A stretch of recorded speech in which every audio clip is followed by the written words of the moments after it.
The last words Gannon spoke to her screamed and cried. Tisha, stop! You're hurting me! Why, Tisha? Daddy, help me!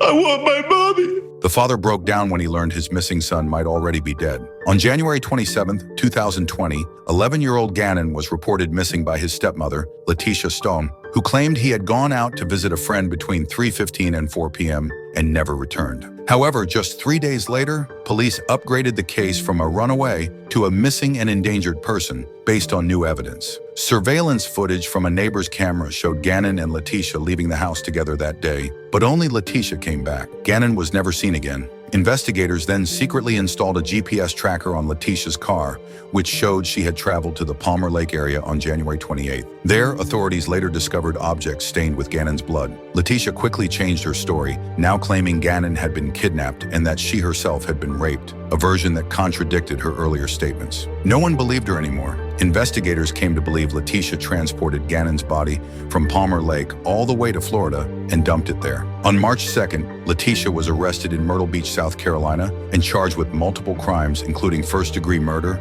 child abuse resulting in death, and tampering with a corpse and evidence. Then on March 17, a maintenance worker in Pace, Florida, discovered a suitcase containing Gannon's remains under a bridge, more than 1,300 miles from the original crime scene. According to arrest documents released in May, Gannon had been murdered the day he disappeared, in his bedroom. Letitia had stabbed him 18 times, struck him in the head with a blunt object, and then shot him. She cleaned the scene and placed his body in a suitcase. She had also lied to the school, claiming Gannon was sick and wouldn't be attending that day. In court, Letitia claimed to have dissociative identity disorder, DID, and entered a plea of not guilty by reason of insanity. She even accused her husband of involvement with drug cartels and human trafficking. However, the court ruled she was competent to stand trial, and her allegations were dismissed. The 5-week trial featured a mountain of evidence from relatives, former employers, law enforcement, and psychiatric experts. The defense only called one witness, psychiatrist Dr. Dorothy Otnow-Lewis. Gannon's biological parents gave heartbreaking statements in court. On May 8, 2023, the jury rejected Letitia's insanity defense and found her guilty on all counts. The judge sentenced her to life in prison without the possibility of parole,